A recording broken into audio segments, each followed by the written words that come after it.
नमस्कार विद्यार्थी मित्रों, आज हम पार्ट 2 में बात करेंगे। जो सवैये पद्य 3 उसका पार्ट 2 1 और 2 सवैये हम समझ चुके हैं। आज हम तीसरा और चौथा सवैया है जो उसको हम आज समझेंगे।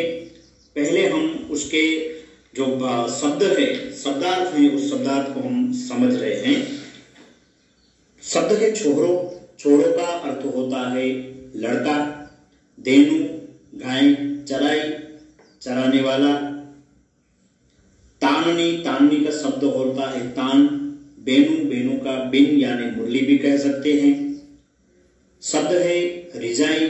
रिजाई का अर्थ होता है मोहित करना। उसके बाद का शब्द है ताही। ताही यानी कि उसी। घड़ी यानी कि घड़ी। उसके बाद का शब्द है हिये। हिये का अर्थ होता है हृदय। समाय गयो यानी कि समा जाना यानी कि प्रवेश कर जाना।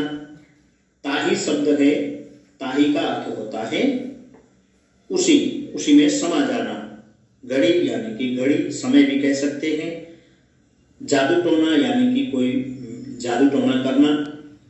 इसी प्रकार का शब्द है कोउ न काहू, तो उसका अर्थ होता है एक प्रकार का हम कह सकते हैं कि कोई किसी की परवाह न करे या न करना। शीघ्रो शब्द का अर्थ होता है समस्त, समग्र। बिका यानी कि बिक जाना। तो इसी तरह से जो शब्द है उस शब्द को हम शब्दार्थ के रूप में समझे और अब हम इस पंक्ति का भावार्थ समझते हैं। तो कवि पद्य 3 सवैये में रसखान कहते हैं कि जिस समय से नंद जी का छोरा यानी कि बेटा कृष्ण वन में गायों को चरा कर गया है, तब से लेकर अपनी मुरली की मधुर आवाज से, मधुर सुरीले संगीत से, मनमोहक की तान से गायों को ऐसे रिझा गया है, ऐसे मनमोहित कर गया है। वह लोगों पर कुछ ऐसा जादू टोना कहे तो जादू टोना सा कर गया है कि वह जन जन के हृदय में घर कर गया है यानी कि समा गया है। तब से वह व्रज में ऐसी हालत हो गई है कि कोई किसी की परवाह नहीं करता। लगता है जैसे सारे व्रजवासी नंद जी के छोरे पर यानी कि उसके बेटे पर, उसके लड़के पर न्योछावर हो गए हैं। इस तरह से यहाँ पर तीसरी सवैये में कवि रसखान ने बात की है। उसके बाद की हम बात करेंगे चौथा सवैया है, यानी कि उसके बाद की पंक्तियों की बात करेंगे। तो कितने शब्द लिखे हैं यहाँ पर। जो राखी हो यानी कि रखना। गुंज यानी कि उसको एक प्रकार का बेल का लाल रंग की बीज भी कहते हैं। पहिरोगी यानी कि पहनना, पहनूंगी ऐसे अर्थ होता है। लकुटी यानी कि छोटी एक लाठी। गोधन यानी कि गायों का एक झुंड। ग्वारी उसका अर्थ होता है गायों को चराने वाला। संग यानी कि साथ। फिरोगी यानी कि उसके साथ रहना, फिरना, उसके साथ रहना। उसके बाद का शब्द है स्वांग भरोगी। स्वांग भरोगी का अर्थ होता है रूप धरूंगी यानी कि उसकी नकल करूंगी। शब्द है पै। पै यानी कि पर, लेकिन, लेकिन भी उसको कह सकते हैं। शब्द है अधरा। अधरा, अधरान का अर्थ होता है होठों पर धरना। धरी, धरी का अर्थ होता है धरना। धरोगी यानी कि रखूंगी भी कह सकते हैं। तो इस तरह से हम चौथे सवैये की बात करते हैं। तो कवि कहते हैं रसखान कि श्री कृष्ण के प्रति गोपियों के प्रेम का वर्णन करते हुए कवि कहते हैं गोपियां कृष्ण के लिए वह सारा स्वांग करेंगी, यानी कि जो कृष्ण कहेंगे वह सब करने के लिए तैयार हैं। जो कुछ करना है उनके कृष्ण को प्रिय था वही करेंगी। गोपियां कहती हैं कि कृष्ण की तरह अपने सिर के ऊपर मोर पंख धारण करेगी। वे अपने गले में एक लाल रंग के गुंजों को वह माला की तरह धारण करेगी। कृष्ण का वेश धारण करके वहां पीले पीतांबर जो शब्द लिखा है, पीतांबर का अर्थ होता है पीले रंग का वस्त्र। पीले रंग के वस्त्र ओढ़कर और अपने हाथों में गायों को चराने के लिए लाठी लेकर वह जंगल में गायों को चराने के लिए जाएंगी। उसके सारे रूप वह धारण करेंगी, स्वांग करेंगी, जो भी उसके श्री कृष्ण कहेंगे उसी तरह से वह करेंगी। जो उन्हें अच्छे लगते थे पर वे एक स्वांग नहीं करेगी, पर एक बात नहीं करेंगी, वो भी कहती है जो कृष्ण किया करते थे वह नहीं करेंगी। वह यही है कि कृष्ण की तरह मुरली नहीं बजाएगी। वे कहती है कि जिस मुरली को कृष्ण ने अपने होठों पर रखकर जो बजाया था, जो अपने होठों पर रखकर उसका सुर छेड़ा था, उस मुरली को हम अपने होठों पर कदापि नहीं रखेंगी, क्योंकि इससे वह झूठी हो जाएंगी और वे अपने आराध्य प्रभु, वह अपने कृष्ण के प्रति ऐसा व्यवहार कदापि नहीं करना चाहती है।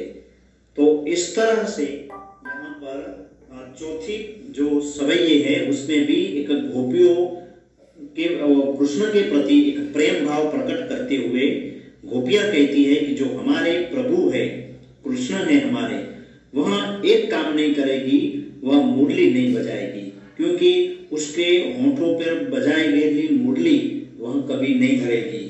इससे क्या होगा, तो वह झूठी हो जाएगी, वह ऐसा व्यवहार कदापि नहीं करेगी। तो इस तरह से ये हम 3 और 4 सवैये जो हैं वो हम समझे हैं। कवि रसखान कृष्ण के प्रति एक हम कह सकते हैं कि निस्वार्थ प्रेम यहाँ पर प्रकट किया है। उसके समीप रहना कवि चाहते हैं, उसके लिए उन वस्तुओं की अभिलाषा करते हैं जिनका संबंध कृष्ण से रहा है। कृष्ण लाठी और कमली लेकर वन में जो गायें चराने जाया करते थे, उसी लाठी को लेकर वह कमली पर वे आकाश, पाताल और मृत्यु लोक, तीनों लोकों के लेकर राज्य को भी जो तुच्छ मानते हैं, उसी खुशी को छोड़ के वो तैयार हैं। एक गायों चराने वाला ग्वालन भी बनने को तैयार है। तो इस तरह से रसखान ने अपने प्रभु के प्रति एक निस्वार्थ प्रेम प्रकट किया है। गोपियों के जो प्रेम है भक्त के प्रति, वो भी निस्वार्थ भाव उसमें प्रकट किया गया है। समग्र एक काव्य जो पद्य है उसमें कृष्ण के प्रति एक प्रेम और निस्वार्थ प्रेम भाव प्रकट करते हुए कवि अंत में कहते हैं, जैसे मोर पंख धारण करने के लिए वह गुंजों की माला पहनेगी, पीले वस्त्र का रंग ओढ़कर वह हाथ में लाठी लेकर वह कृष्ण के प्रति ग्वाल बनकर वेश को धारण करेगी।